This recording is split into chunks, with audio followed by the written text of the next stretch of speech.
hoje, enquanto eu preparava, né, concluí essa palavra, essa semana eu estou preparando essa palavra, enquanto eu estava concluindo a palavra, eu percebo assim, quantas pessoas buscam paz na área financeira. Tem pessoas que, de fato, elas nem sonham ou nem esperam se tornarem ricas. Se tornarem assim, uau, eu tenho tantos carros, eu tenho tantas casas. Não, não, não. Ela só quer ter paz. Ela só quer ter estabilidade. Ela quer ter descanso.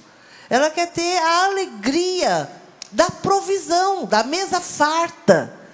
Daquilo que você, sabe, daquilo que você deseja, daquilo que você necessita, você ter a cada dia. E voltando um pouquinho na semana passada, só para a gente estar mantendo o foco naquilo que é a rocha e naquilo que é a areia. O que é ser prudente e o que é o insensato, segundo o texto que lemos e estudamos na semana passada.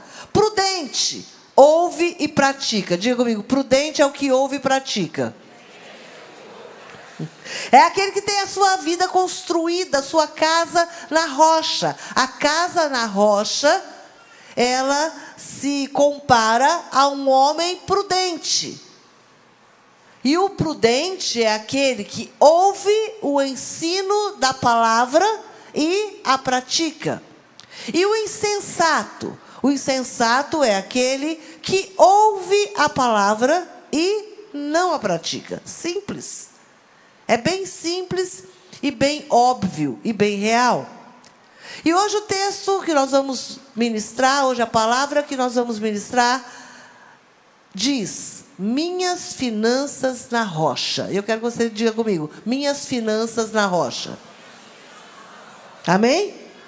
Deus quer de fato nos ensinar a construir a nossa vida financeira na estabilidade de uma rocha.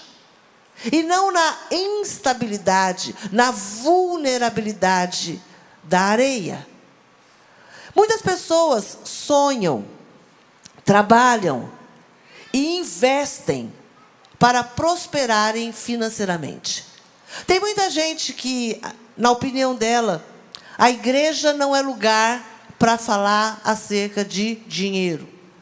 E tem muitas pessoas que confundem, que trazem uma confusão no coração, principalmente do novo convertido, ou principalmente até naqueles que vieram de uma linha tradicional de igreja, onde talvez você viu, né, não é da sua, essa linguagem não é muito da sua geração, mas na minha geração, a gente levava para a igreja, tinha um momento não era o momento das ofertas e dízimos, era o momento da coleta.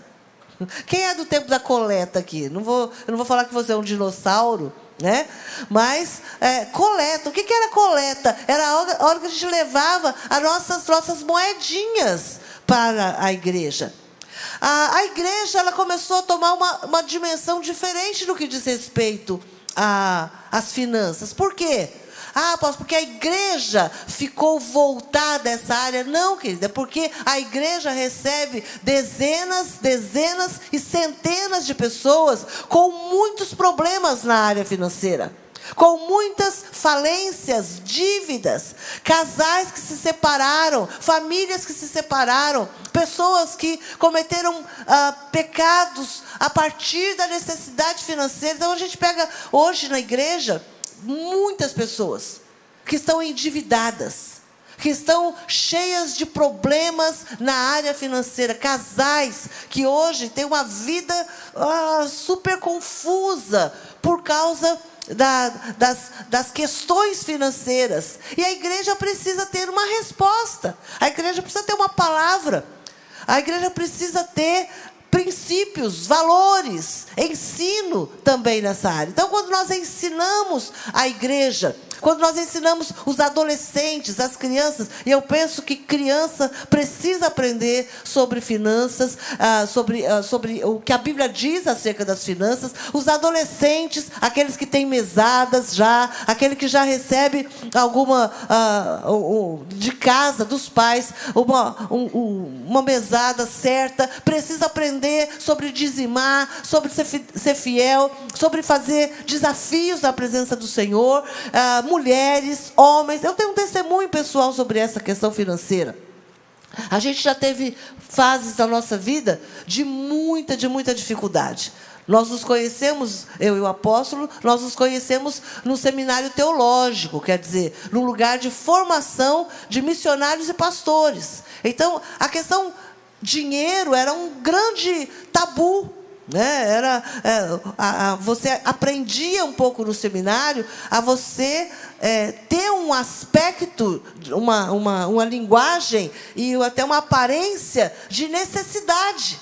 Porque senão você poderia estar ostentando e você não teria pessoas para poder acreditar no seu propósito. O missionário era aquele que não tinha nada, o missionário era aquele que vivia de ofertas, que vivia de roupa doada e de coisas doadas. E na nossa vida a gente já viveu situações assim dentro do seminário. Então, nós vivemos na nossa vida também, como casado, muitas situações de necessidade.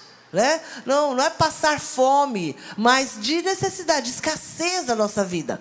E Deus foi nos ensinando e nos desafiando. Então, me lembro, já contei aqui uma vez, né, a primeira oferta que eu vi o Joel levando numa conferência em que nós estávamos, e que eu sabia que o que ele estava levando era todo o nosso dinheiro para uma situação específica. E eu estava num lugar que os meus olhos, ele não me via, mas eu via ele chegando no altar com a oferta. Eu falei, meu Deus, ele está dando todo o dinheiro para pagar uma conta que a gente tinha que pagar na segunda-feira.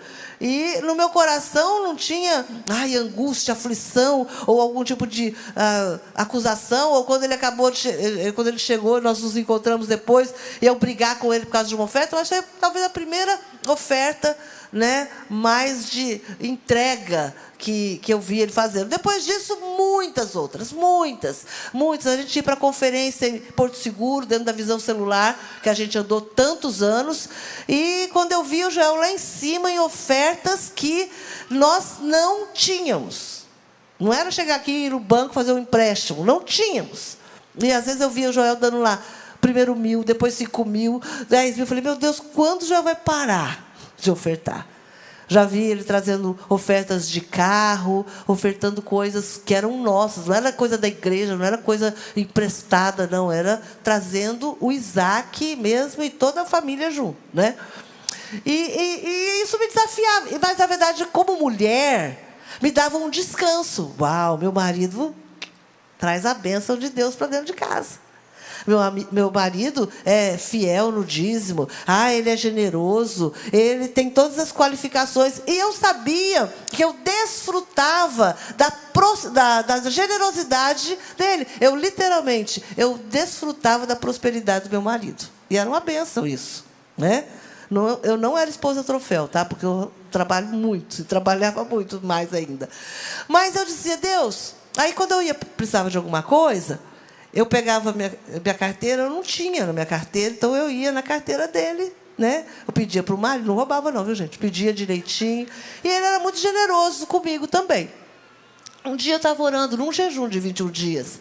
Eu disse, Deus, eu não quero mais que a minha carteira... Eu sou muito grata ao Senhor pelo marido, pelas ofertas que ele faz, pela fidelidade dele, mas eu não quero mais abrir minha carteira e nunca ter dinheiro. Nunca ter dinheiro, irmão, nunca ter dinheiro. Hoje tem muita gente que é Pix para tudo, mas antes era o dinheiro físico, não tinha dinheiro.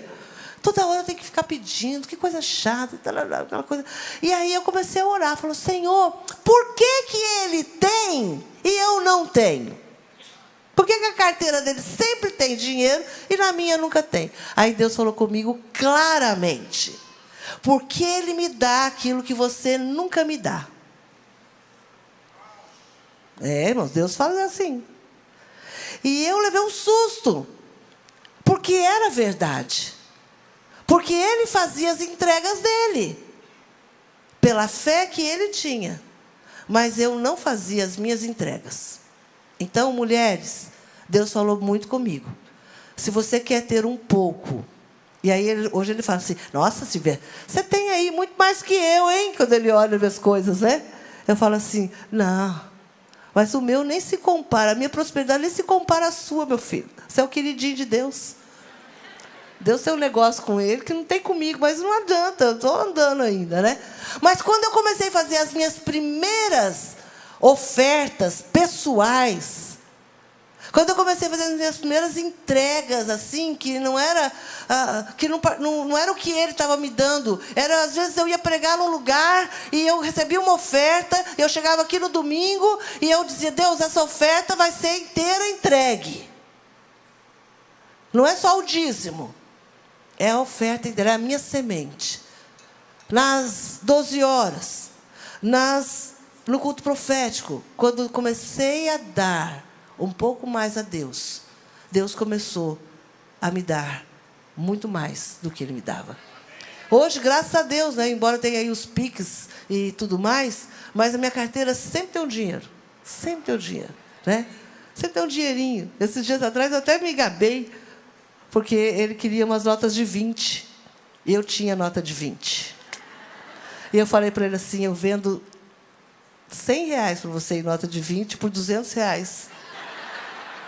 Ele não aceitou, não sei porquê, não caiu, né? Mas o que eu quero te dizer, meu querido?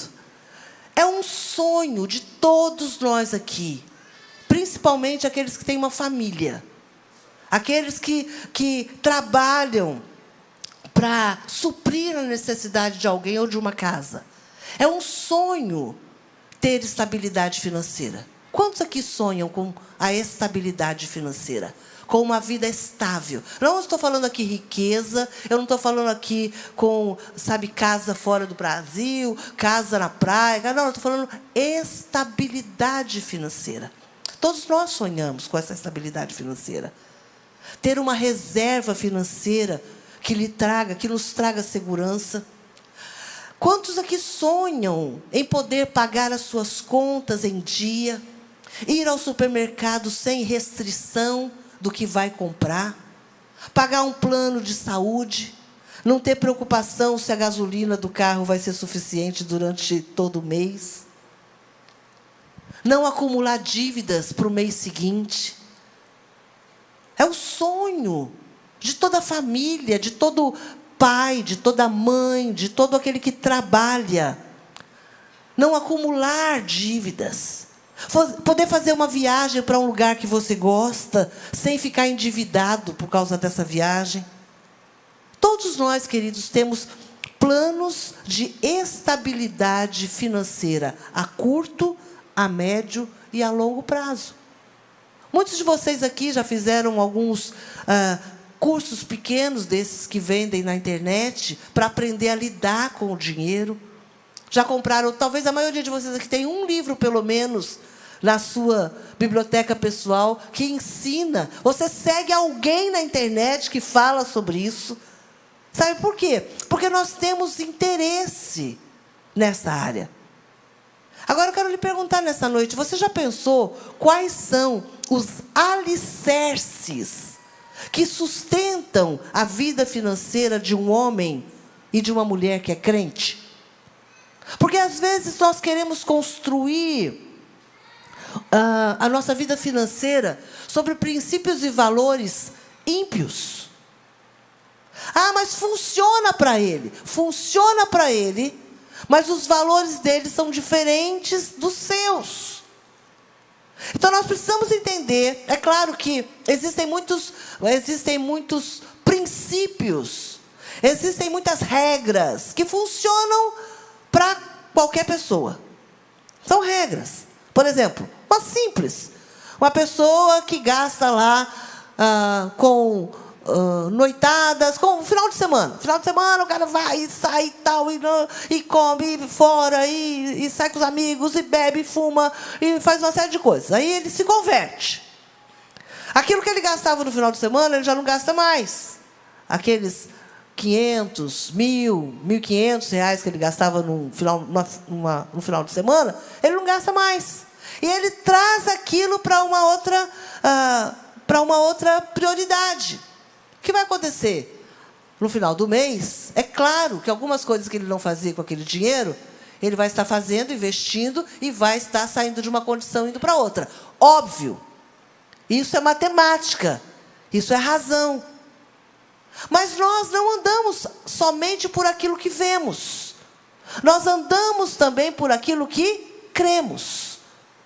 Então o Senhor, Ele quer trazer à nossa vida alguns fundamentos importantes para nós, como homens e mulheres, famílias, casais, pessoas que estão começando a construir a sua carreira, pessoas que estão saindo de uma vida mundana e vindo para uma nova vida em Cristo Jesus. Então o Senhor quer ensinar você a construir a sua vida financeira em Deus. Então, em primeiro lugar, 3 tentações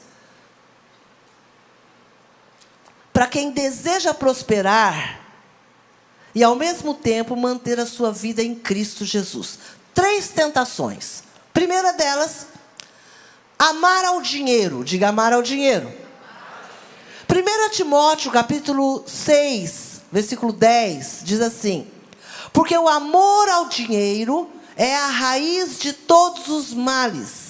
E alguns, nessa cobiça, se desviaram da fé e a si mesmos se atormentaram com muitas dores.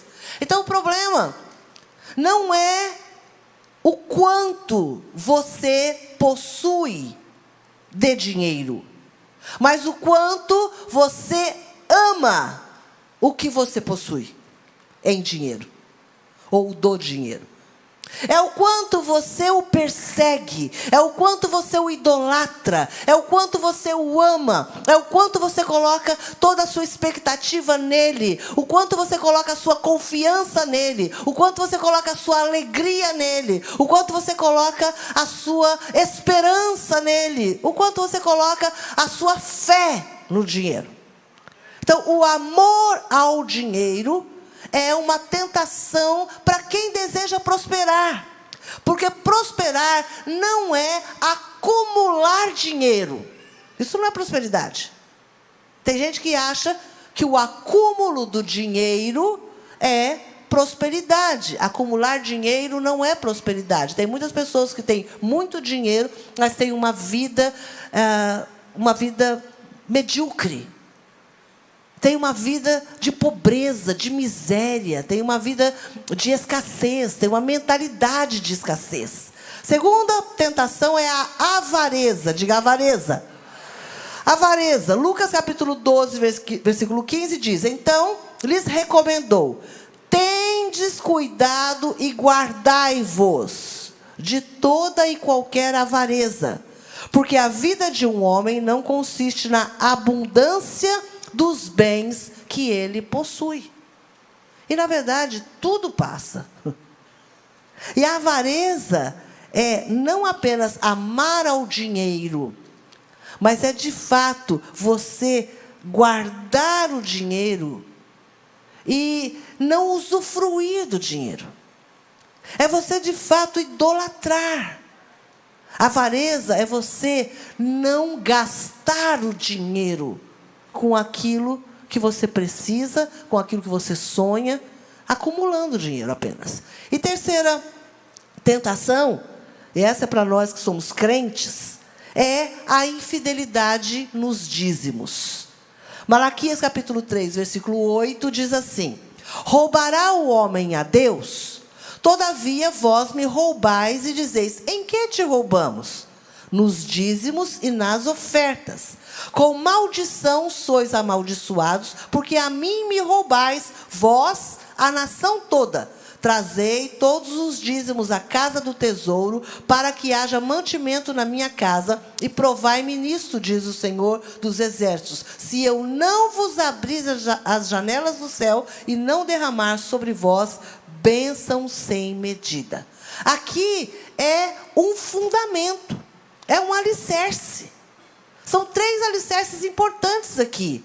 Não amar ao dinheiro, não ser avarento com relação àquilo que você tem, e não ser fiel aos dízimos. Nós temos aqui 3 ensinos importantes. E às vezes, quando nós nos posicionamos dizendo assim, Senhor, em nome de Jesus, em 2026, eu não quero mais que a miséria, a ruína, a pobreza, escassez, mendicância, dívidas esteja sobre a minha vida. Senhor, em nome de Jesus, em 2026, eu quero, Senhor, provar da provisão, da abundância e da prosperidade. É uma cadeia também progressiva aí. Porque às vezes a gente acha que tudo vai mudar a partir do momento que eu ganhar na loteria. Eu ganhei na loteria, então eu já não tenho mais nenhuma preocupação. Mas você pode continuar na mesma pobreza, miséria e ruína, mesmo tendo dinheiro. Então, há aqui uma sequência, que é a provisão, segundo lugar, a abundância, e terceiro, a prosperidade. Então, aí sabe, você se coloca diante do Senhor e fala, não, Pai, em nome de Jesus, em 2026, eu quero provar, de fato, de uma mesa farta. Eu quero provar, Senhor, da tua fidelidade. Eu quero provar, Senhor, da tua provisão na minha mesa a cada dia. Eu quero provar, Senhor, da tua generosidade. Eu quero, Senhor, ser próspero. Eu quero, Senhor, não ter necessidade na minha casa. Posso ouvir amém? Alguém está recebendo essa palavra? Então você faz esse voto com o Senhor. Então você precisa tomar algumas atitudes para construir este sonho, este projeto, esse propósito que você está colocando diante do Senhor. Você precisa construí-lo sobre um fundamento que pode acontecer de vir ventos sobre a sua casa, mas ela não vai cair. Por quê? Porque você está fundamentado sobre a rocha. Então, a palavra de Deus revela a vontade, os desígnios, o caráter, as estratégias e os valores de Deus e do seu reino. Todas as áreas da nossa vida encontram na palavra uma estratégia. A vontade de Deus. O Senhor quer, de fato, que na sua mesa haja o pão de cada dia. O Senhor não tem alegria em ver os seus filhos passando por escassez, por necessidade, para que os seus filhos sejam endividados. Deus não tem alegria em ver os seus filhos endividados, sendo pressionados por agiotas, com medo, sabe, do que vem ali na economia, com medo de alguém bater na sua porta e pedir alguma coisa para você. Então, os filhos de Deus precisam entender o que o Senhor tem para nós no que diz respeito às finanças. Provisão, abundância, prosperidade, riqueza, justiça, juízo e misericórdia são verdades bíblicas, as quais nós precisamos conhecer para quebrar com toda a mentira financeira que traz pobreza, miséria, ruína, dívidas e falências. Porque, com certeza, muita gente já chegou para você e te questionou, e questionou a sua fé com relação àquilo que você tem, ou até mesmo àquilo que você não tem. Quando você passa por uma necessidade, pessoas questionam a sua fé. E quando você é próspero, pessoas também podem questionar a sua fé. Se você, de fato, mudar de vida no que diz respeito à prosperidade, pessoas vão questionar também a sua fé. Deuteronômio capítulo 28 é um texto, é uma narrativa muito completa. Deixa eu tossir aqui.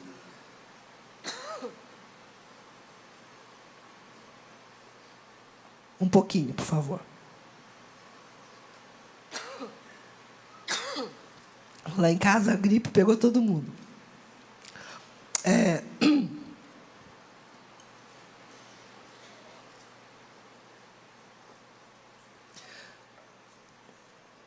Abra a tua Bíblia em Deuteronômio 28. Traz a narrativa das bênçãos de Deus para os seus filhos. E a maioria destas bênçãos estão relacionadas à provisão, abundância, riqueza e prosperidade. Você pode ler na sua casa todo o texto de Deuteronômio 28. Aqui nós não vamos ler o texto todo, mas nós vemos alguns versículos muito claros que relacionam a bênção do Senhor com prosperidade, provisão, abundância. Por exemplo, versículo 3 diz: bendito serás tu na cidade. O que é esse bendito serás tu? Significa que a bênção de Deus está sobre você, em tudo quanto você fizer. No seu trabalho, aqui fala sobre carreira, profissão, trabalho. Versículo 5. Bendito o teu cesto, a tua amassadeira, quer dizer, as obras das suas mãos, o seu trabalho. Versículo 8. O Senhor determinará que a bênção esteja nos teus celeiros, e em tudo que colocares a tua mão, te abençoarás na terra que te dá o Senhor teu Deus. Qual é a terra que o Senhor tem te dado? Qual é o teu trabalho? Qual é a tua profissão? Qual é a tua carreira? Qual é o lugar que o Senhor tem te plantado?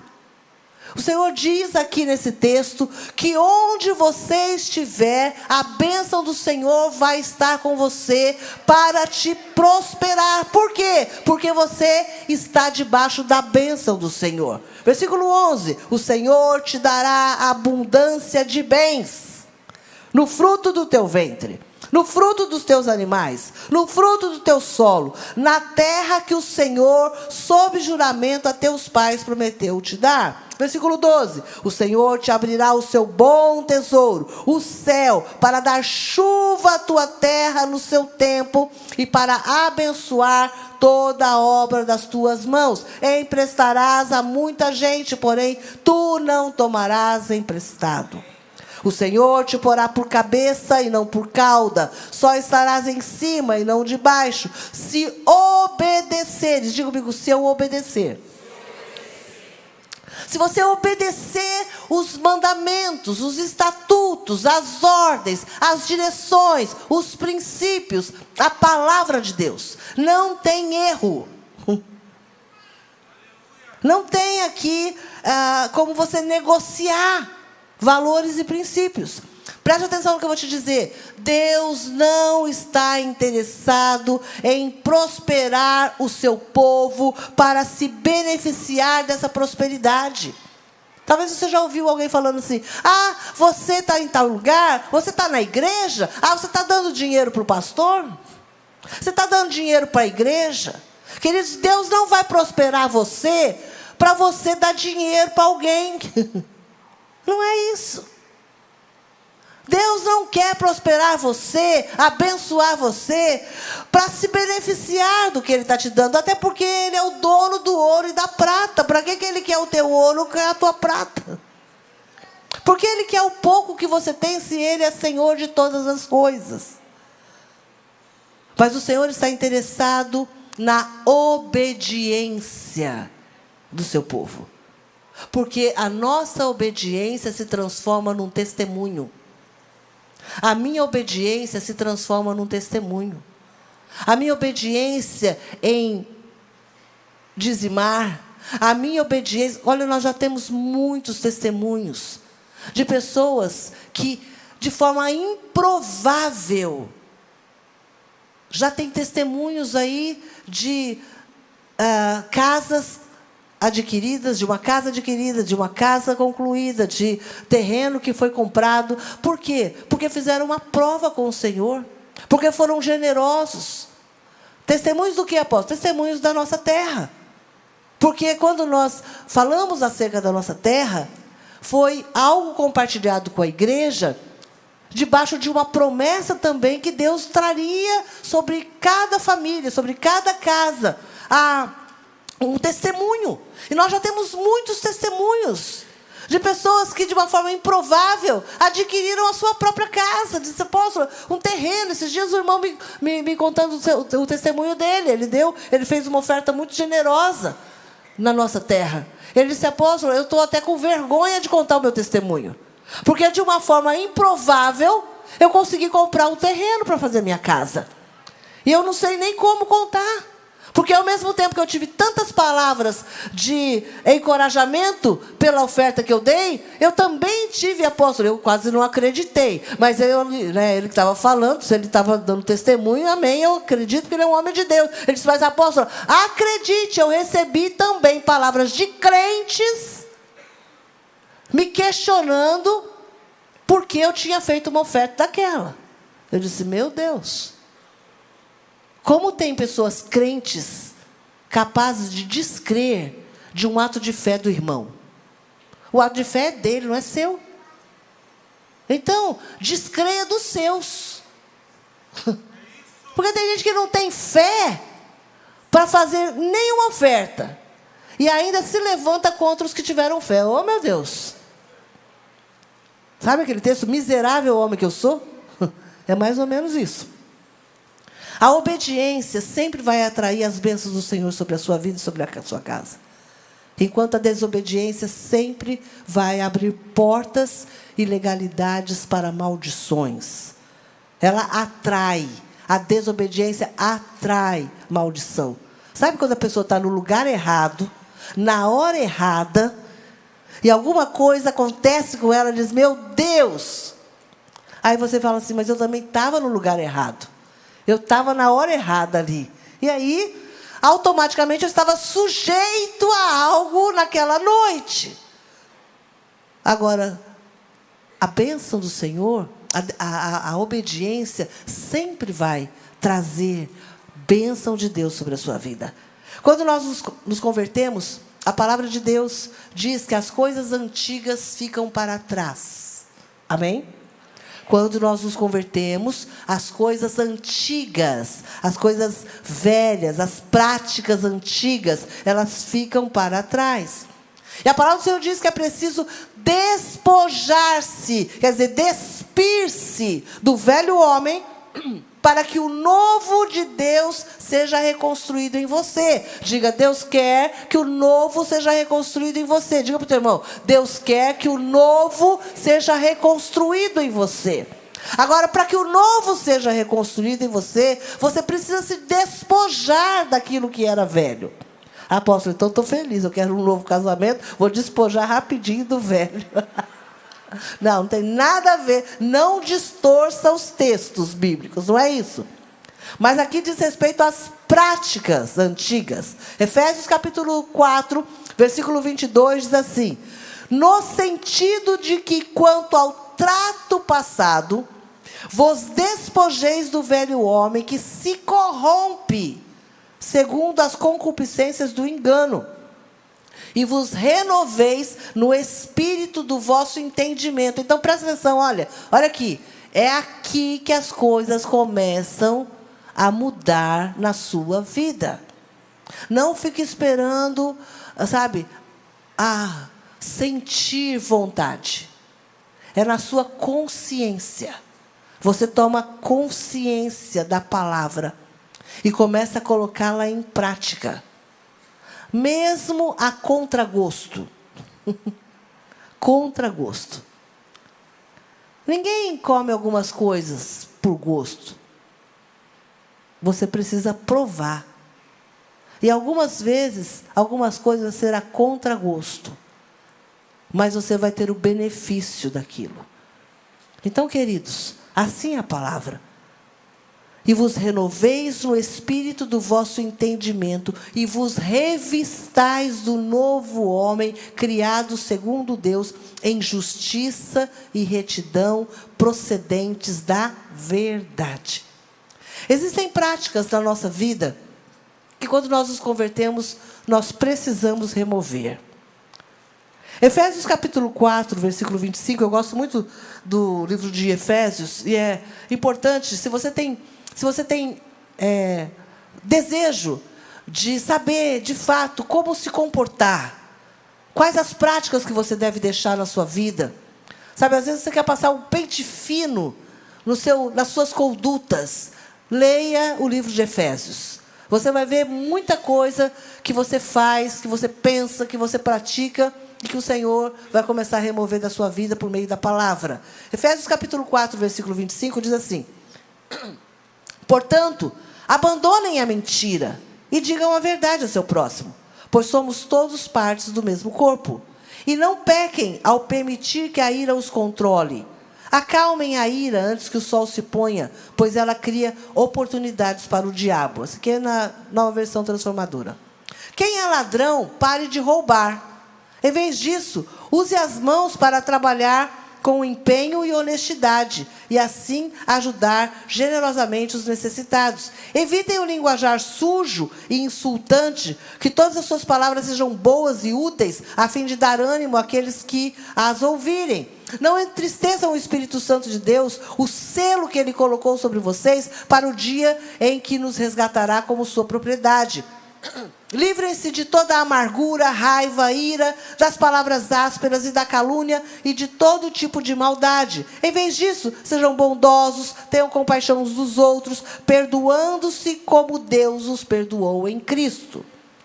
Eu estou lendo alguns textos assim, para que você comece a entender que existem práticas da nossa vida que precisam ser abandonadas. Diga abandonadas. Não sei quantos de vocês já ouviram falar sobre regências familiares. O que são regências familiares? Regências familiares são ideias, valores, coisas espirituais que pesam sobre a sua linhagem familiar. Então, existem regências familiares que influenciam a nossa relação com o dinheiro. Eu não sei quantos de vocês já ouviram falar sobre isso, mas como nós nos relacionamos com o dinheiro tem muito a ver com o comportamento dos nossos pais, né? Com a forma como eles lidavam, seja com o trabalho, seja com o gasto, como se ganha o dinheiro, como se gasta o dinheiro, como se administra o dinheiro, o que pensa sobre o dinheiro. Talvez você tenha aí na sua mente muito claro uma frase que seu pai falava sobre dinheiro, uma frase que a sua mãe falava sobre dinheiro, o que os seus pais pensavam ou o que o seu pai falava quando via alguém passando num carro muito melhor que o dele. Então a gente tem umas coisas assim na nossa cabeça, né, bem clara sobre a forma como os nossos pais se relacionavam com o dinheiro. Então, toda família traz valores morais, éticos e espirituais sobre as quais nós construímos a nossa história. Toda família tem a sua raiz, o seu contexto. E como nós passamos isso para aqueles que vêm. O que são esses valores? São as máximas, são as verdades, são os alicerces em que foram construídos cada família. Então, tem pessoas aqui que ouviram o pai dizer a vida toda, olha, que quem era rico é porque tinha roubado alguma coisa no decorrer da vida. Ou que o dinheiro podia levar uma família a perder tudo. Ou comentários dentro de casa, enfim.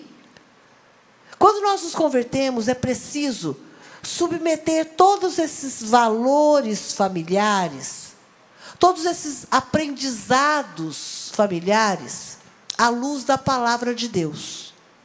Nós temos aqui na igreja, eu não sei como funciona ainda, eu não sei se tem na escola de influência, mas nós temos aqui na igreja um curso para casais, no que diz respeito a ensinar como administrar as finanças do casal. Ainda tem um livro, o pastor Wagner tem um livro que fala a respeito disso, e às vezes a gente não sabe. Por quê? A esposa vem de uma regência familiar. O marido de outra regência familiar. Quando os dois se encontram e começam a construir os seus valores familiares, os seus valores no que diz respeito à sua nova família, entra em choque. Ah, minha mãe roubava meu pai, porque meu pai não dava dinheiro para ela. Não é minha mãe que roubava meu pai, tá? Estou supondo aqui. Talvez você diga assim, não, a minha mãe, toda semana, ela ia lá juntando, ela pegava o dinheiro do meu pai chegava em casa, chegava bêbado, ou chegava do trabalho, ela pegava o dinheirinho, ia juntando, e era aquele dinheiro que ela fazia as coisas acontecerem em casa. Então, você vem com essa mentalidade. E aí você, homem, tem outra mentalidade. Você imagine quando essas mentalidades, bate uma na outra. Então, existem conceitos, comportamentos, linguagem, crenças, confissões, que precisam ser revisados à luz da palavra. Para quê, apóstolo? Para que nós não continuemos a colher maldições frutos da nossa ignorância. Maldições no que diz respeito às finanças. Então, Josué, capítulo 6, fala sobre a conquista de Jericó. Quem aqui já ouviu falar de uma cidade na Bíblia chamada Jericó? Jericó, talvez você já ouviu falar, já fez um ato profético, 7 voltas ao redor de Jericó, para que as muralhas caiam. Essa Jericó mesmo. Jericó era uma cidade, lá em capítulo 6 de Josué, fala que Jericó era uma cidade fortificada. Era uma cidade fechada. E Josué, para entrar com o povo, para conquistar a terra, tinha que passar por Jericó e conquistar Jericó. E aí, eu quero ensinar algumas coisas para você, bem importantes, no que diz respeito a bens e finanças, baseado aqui nesse texto de Josué, capítulo 6.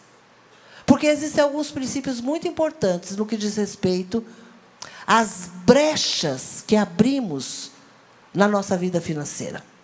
Então, você pode também, mais uma tarefa, ler capítulo 6 de Josué na sua casa, para você ouvir a história toda de como Jericó caiu, né, de como as muralhas caíram, de como eles entraram, e muitas coisas interessantes que aconteceram nesse decorrer. Mas aqui nós vemos algumas coisas importantes em Josué, capítulo 6, no que diz respeito aos nossos bens e às nossas finanças. Primeira delas, que o Senhor nos ensina: não cobiçar aquilo que foi condenado pelo Senhor. Não cobiçar aquilo que Deus condena. O que são coisas condenadas? Josué, capítulo 6, versículo 18, diz: não levem... Aí, quando eles iam entrar em Jericó, Deus deu algumas direções para eles. E Josué passou essa direção para o povo, não para os soldados. Não levem coisa alguma daquilo que foi separado para a destruição, ou vocês mesmos serão completamente destruídos e trarão desgraça ao acampamento de Israel. Queridos, quando nós nos convertemos, o Senhor começa a trazer luz para áreas da nossa vida. Luz para os desejos do nosso coração. Luz para as prioridades de uma família, para as prioridades de um homem de Deus, as prioridades de uma mulher de Deus, de um casal, de um pastor, de uma pastora, de um servo de Deus. O Senhor começa a mostrar na nossa vida. De repente você entra num lugar e você começa a ver uma série de coisas. E há coisas que não convém mais a você ter na sua casa, ter na sua vida. Adquirir, comprar, sonhar, orar. Existem coisas que são condenadas. E o texto aqui fala coisas que pertencem ao mundo. Segundo lugar, não cobiçar aquilo que pertence a Deus. Então, em primeiro lugar, não cobiçar aquilo que foi condenado pelo Senhor. Às vezes você tem na sua casa muitas coisas que Deus já removeu na sua vida espiritual, mas que precisa agora ser removida fisicamente. Segundo lugar, então, não cobiçar aquilo que pertence a Deus. Coisas consagradas ao Senhor. Josué capítulo 6, versículo 19 diz: toda a prata, todo o ouro, todos os objetos de bronze e de ferro serão separados para o Senhor e deverão ser levados para o seu tesouro. Josué dá uma ordem, dá uma direção. Fala algo que vem do coração de Deus. Será que Deus precisava daquela prata? Deus precisava daquele ouro? Deus precisava daquilo para, embelezar um tabernáculo, templo, casa, qualquer lugar assim? Não! Deus não precisava daquilo. Mas Deus queria provar o coração daqueles homens e daquelas pessoas. Deus queria trazer santidade, Deus queria santificar, Deus queria ver de fato qual era a intenção do coração deles, qual era a motivação deles numa conquista daquele porte. Então, às vezes, meu irmão, você está guardando para si, desejando para si, aquilo que já foi consagrado ao Senhor. Sabe, eu quero dizer uma coisa. Quando você se converte, quando você assume uma aliança com o Senhor, o dízimo pertence ao Senhor.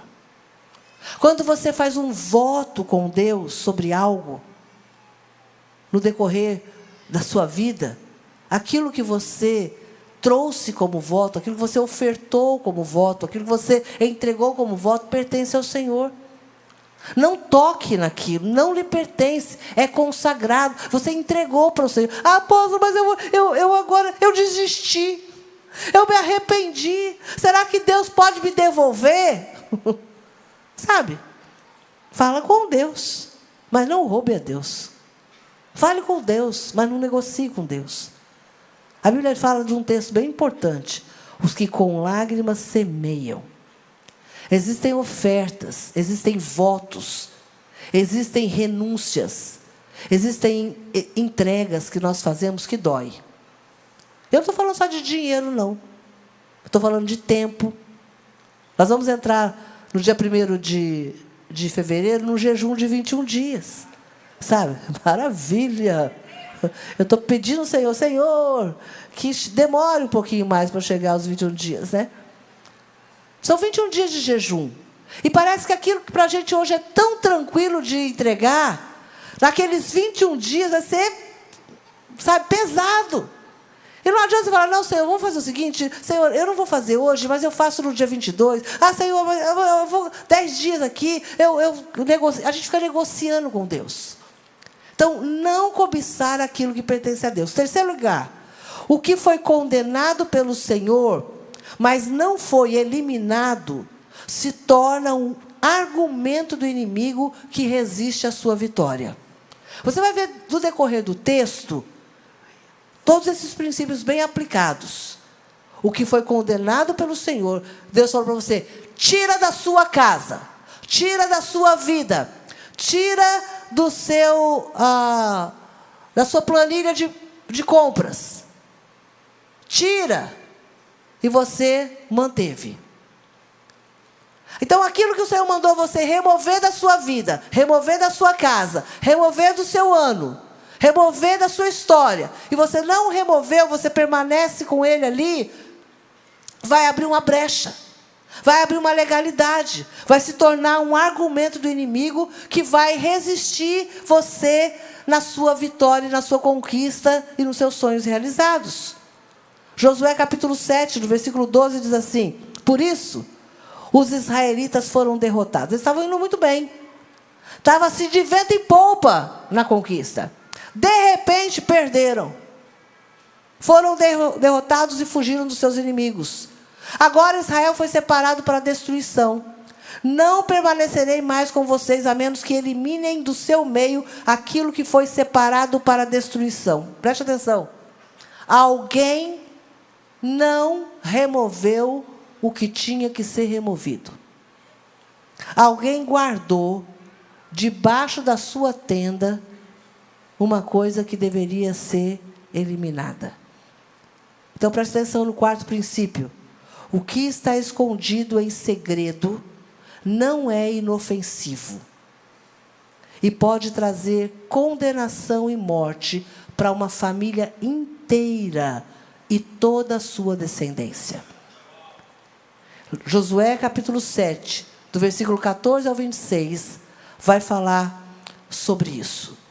Vai falar sobre um homem chamado Acã, que escondeu debaixo da sua tendinha. E ele era assim, o menor do menor, sabe? Foi caindo assim, tchom, tchom, tchom, tchom, até chegar na casa dele. E quando chegou na casa dele, querido, os olhos do Senhor estão por toda parte. Há coisas na nossa vida que o Senhor tem falado já há 1 ano, 2 anos. O Senhor já falou com você nas 12 horas. O Senhor já falou com você no último jejum de 21 dias. O Senhor já falou com você, não sei, na conferência. O Senhor já falou com você por uma pessoa que você nem conhecia, falando em inglês lá em dezembro. Eis que te digo, lá na sua casa, e você, é comigo, e você passou o mês de dezembro, entrou o mês de janeiro, e você está 1, 2, 3 anos guardando lá naquela cumbuquinha do seu quarto alguma coisa que era para ter sido jogado fora, removido da sua vida, removido da sua história, removido do seu passado, das suas lembranças. É um contato no seu WhatsApp, é uma mensagem no seu Instagram, é uma foto de um nude que alguém te mandou, sabe? Alguma situação, alguma coisa que está lá, e Deus falou para você: remova, tira esse contato. Não é guardar para outra hora, que é a hora que você precisar. É desfazer, remover, cancelar, se esquecer. E você está aí. De vez em quando você cai. Fez um jejum, ofertou, dizimou, creu, confiou, recebeu uma palavra. E a coisa não rompe. Todo ano você termina num déficit. Todo ano você diz assim: esse ano eu não vou pegar dinheiro emprestado. Quando vê, você está aí. Já pegou dinheiro emprestado, 10 vezes pagando um dinheiro que você não tem.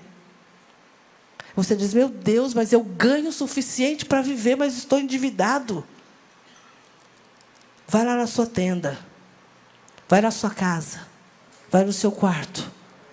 Pega o seu celular. Pega o seu computador. Vai na sua televisão.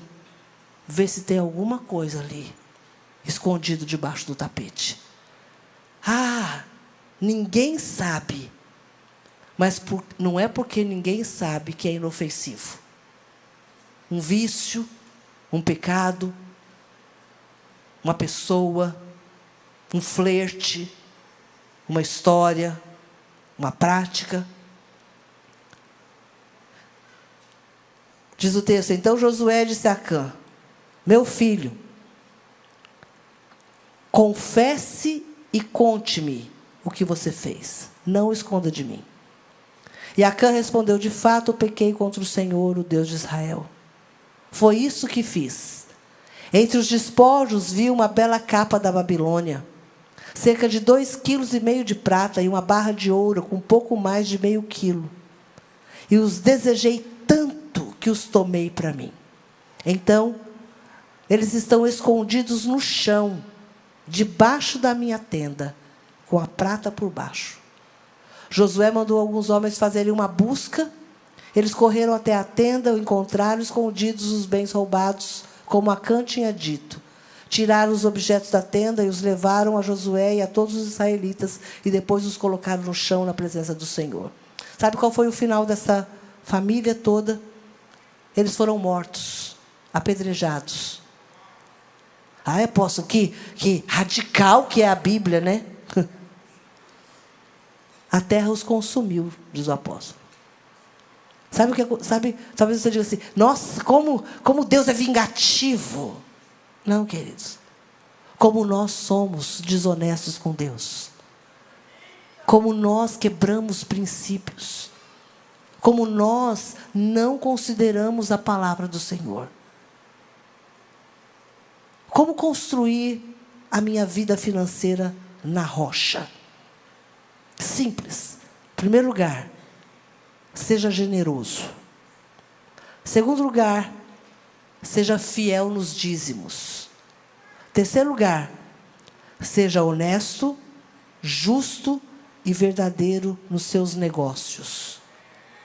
Sabe, não tem aqui uma pregação para cada um desses pontos, você sabe o que significa.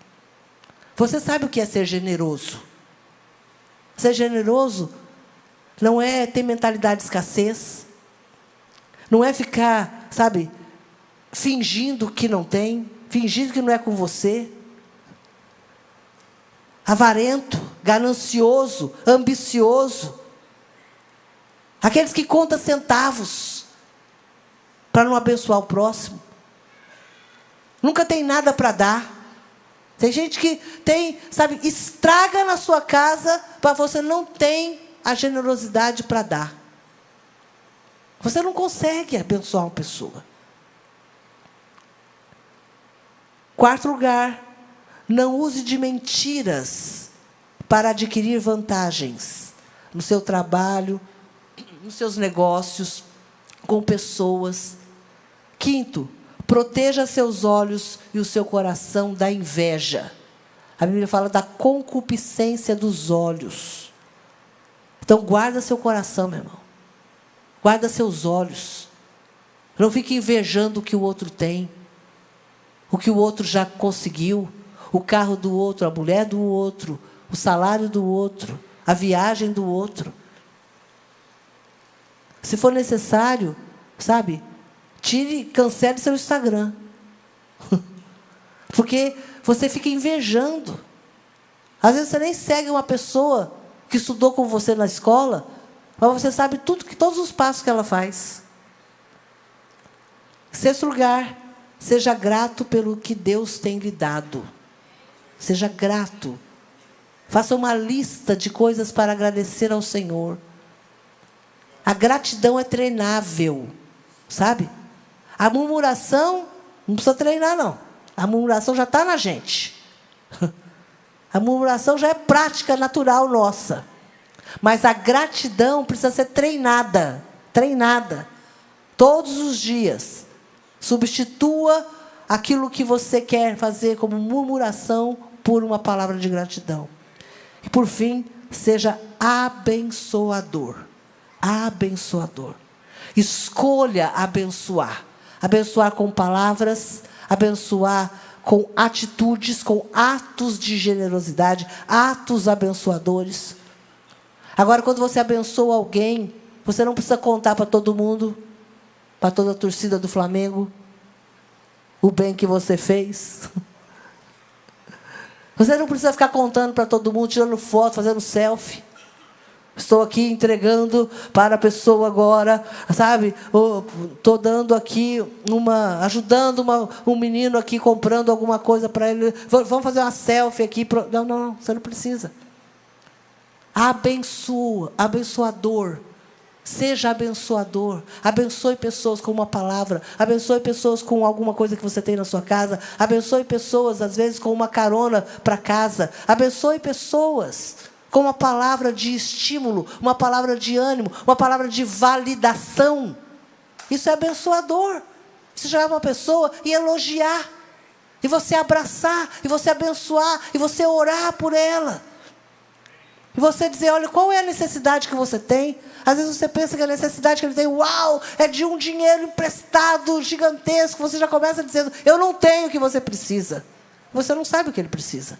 Se interesse pela causa das pessoas. Se interesse pela necessidade do outro. Se interesse pela história do outro, pela aflição do outro. Deus vai te prosperar. Deus vai te abençoar. Finanças ou princípios financeiros. Na segunda-feira você teve uma aula aqui, né? Os empreendedores que vieram tiveram uma aula com o pastor Zanoni. Eu não vim aqui para te dar uma aula sobre finanças, mas eu vim te ensinar primeiro, a quebrar algumas maldições, ilegalidades e argumentos que muitas vezes você tem e você diz, mas todo mundo faz. Mas todo mundo guarda. Todo mundo tem esse jeitinho de resolver problemas. Todo mundo faz dessa forma. Todo mundo dá o seu jeito. Todo mundo tem como enganar as pessoas. Queridos, mas você, como dizia sua mãe. O que sua mãe dizia?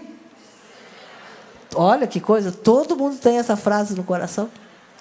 E você que não é mãe ainda, quando você tiver seu filho, você vai falar para ele. E nós vamos perpetuar essa frase até que Jesus volte. Você não é todo mundo, não é? Então você pode, de fato, ter uma vida reta, abençoada, cheia da bênção do Senhor sobre toda a obra das suas mãos. Sabe, queridos, nós temos muitos testemunhos aqui de pessoas que entraram neste lugar endividados, sem nenhuma perspectiva financeira, sem trabalho, sem estudo. Esses dias atrás eu brinquei, porque isso é a semana passada, quarta-feira, eu brinquei e falei, tem algum pedreiro aqui? Ninguém levantou a mão. Tem algum, eu melhorei um pouquinho, tem assim algum mestre de obra? Também não tinha. Eu devia ter falado, tem algum construtor? Tem algum engenheiro? Tem algum arquiteto? Antigamente, teve uma época na igreja que a gente perguntava assim, tem algum advogado na igreja? Ninguém, não tinha nenhum. Tem algum médico na igreja? Nenhum. Tem algum, sei lá, engenheiro na igreja? Não tinha. Agora a gente fala assim, gente, tem aqui pedreiro? Todo mundo fazia. Tem algum enfermeiro? Glória a Deus, porque hoje nós temos de todas as tribos, povos e raças aqui. Esse dia atrás eu falei de um garçom. E depois, quando terminei a palavra, veio um irmão para mim e falou assim, apóstolo, muito obrigado. Porque eu nunca ouvi ninguém falar tão bem de um garçom quanto a senhora. Eu falei, obrigado, querido. Aceito o elogio, mas olha, se não fosse vocês na nossa vida, a gente ia ficar no restaurante fazendo o quê, né? Então a gente vê que hoje Deus tem dado graça para cada pessoa que está aqui. Há muitas pessoas que chegaram aqui, literalmente, desenganadas, socialmente falando, financeiramente falando, profissionalmente falando.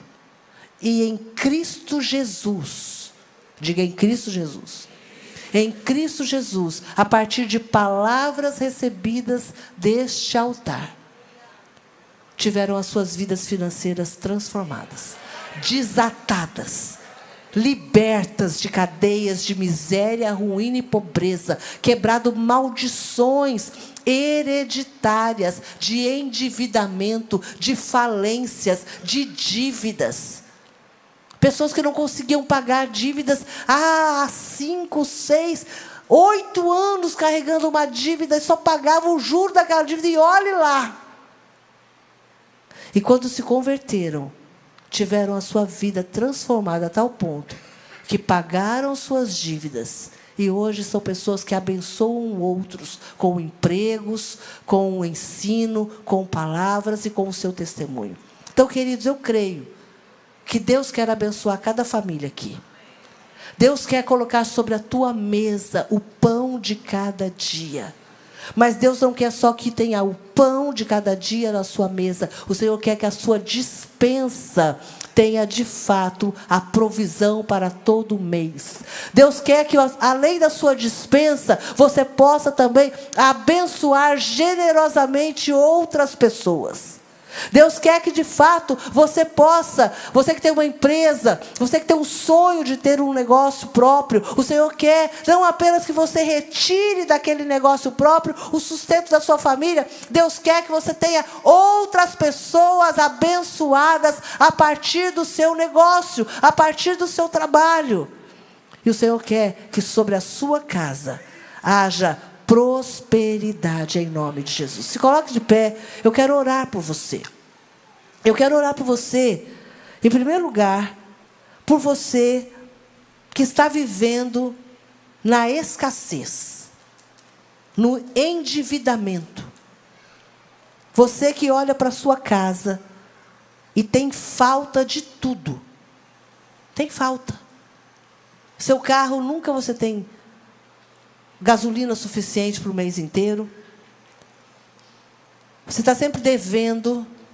O mês termina sempre no vermelho. Você entrou lá no especial. Você pegou emprestado com alguém.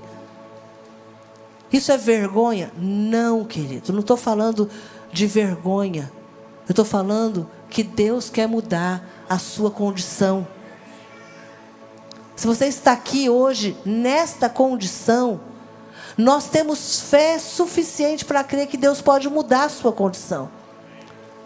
Você não vai ser mais amado ou menos amado por Deus ou por nós por causa disso. Mas eu sei que você vai ter paz. Você vai ter um pouco mais de alegria. Você vai ter descanso. E principalmente você vai ter um testemunho da provisão de Deus e da mudança de sorte. Não é sorte contrário de azar. É sorte, mudança de condição.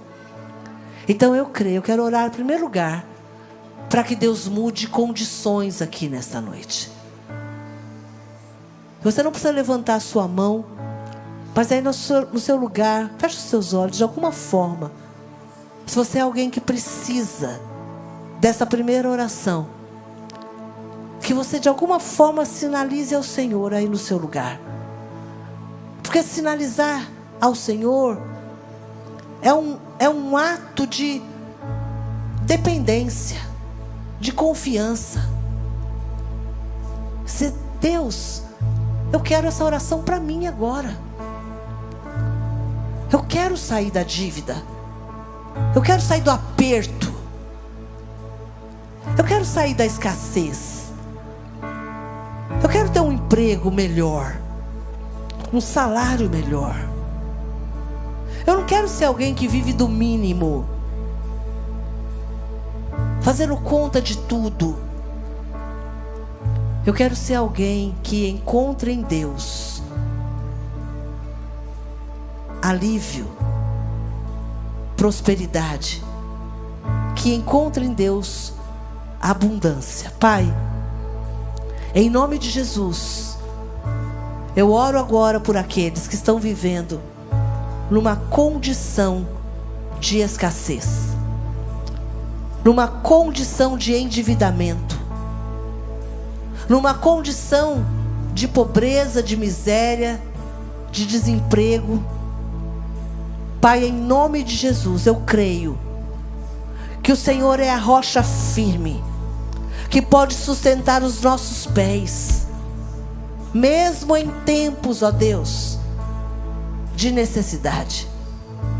Pai, eu oro agora para que esses teus filhos queridos possam provar em Deus uma mudança brusca na sua condição financeira, que possa ser quebrada agora toda a cadeia maligna. Se porventura, Senhor, o inimigo entrou por uma porta de pecado, se por um caminho o diabo tem destruído a vida financeira desses queridos, que por 7 caminhos eles encontrem agora, Senhor, eles encontrem agora, Senhor, saída para que a prosperidade, a provisão e a abundância possa vir sobre eles. Senhor, quebra agora todo cativeiro de necessidade. O Senhor me mostra pessoas que aprenderam a viver no cativeiro da necessidade. Não conseguem se ver em outra condição. Em nome de Jesus, que esse cativeiro seja quebrado agora, que essa cadeia seja quebrada agora, que você seja livre agora dessa condição que o inimigo colocou você, para que você possa ver a provisão de Deus chegando à sua mesa. Senhor, em nome de Jesus, derrama uma estratégia, Senhor, uma unção de sabedoria sobre os teus filhos, um milagre, Senhor, na vida financeira, para que o Senhor possa trazer a provisão para o pagamento de dívidas, a provisão de um emprego melhor, a provisão, Senhor, para um negócio ser aberto. Pai, em nome de Jesus, agora debaixo de novos valores, de novos princípios, de novos alicerces, de novos fundamentos, Pai. Quero abençoar agora a vida financeira da tua igreja, a vida financeira, Senhor, de cada profissional, que está aqui agora. Ah, Senhor, cada pessoa que tem trabalhado com as suas mãos, aqueles que têm acordado, Senhor, pela manhã, saído de suas casas, ah, Senhor, para construir algo, para abençoar pessoas. Senhor, que haja inteligência, capacidade, que haja sabedoria, que haja temor no coração dos teus filhos. Ah, Senhor, aqueles que trabalham com vendas, que o Senhor possa abençoá-los em nome de Jesus. Senhor, que todo princípio quebrado seja agora perdoado, redimido em nome de Jesus, para que os teus filhos possam construir a sua vida financeira debaixo da tua palavra, Senhor, construindo mesmo sobre o alicerce firme. Ah, Senhor, em nome de Jesus, que o Senhor possa levantar aqui filhos e filhas fiéis nos seus dízimos, suas ofertas, seus votos feitos contigo, Senhor. Que Satanás não venha nos confundir, em nome de Jesus. Em nome de Jesus. Levante a sua mão direita comigo e diga: Pai, eu concordo nesta noite com a tua palavra, que diz que a obediência traz bênção. E eu tomo posse da tua palavra em Deuteronômio capítulo 28, que o Senhor me porá por cabeça e não por cauda. Que nessa terra, Senhor, o Senhor me colocou para ser abençoador, em nome de Jesus. Que as pessoas ao meu redor vejam através da minha vida a tua provisão e a tua prosperidade. Eu firmo nesta noite a minha vida financeira na tua palavra, que é a rocha verdadeira, que não me permite cair, em nome de Jesus. Em nome de Jesus, amém? Dê um aplauso ao Senhor. Diga: eu recebo essa palavra. Olá, que bom que você assistiu o nosso canal do Projeto Vida. Se inscreva em nosso canal para que você possa saber quando estivermos ao vivo e também você poder participar e nos fazer saber aquilo que mais tocou no teu coração, a mensagem que mudou a sua vida. E claro, você pode ser um mantenedor desse projeto e basta você clicar para fazer a sua contribuição e fazer diferença na vida de tanta gente.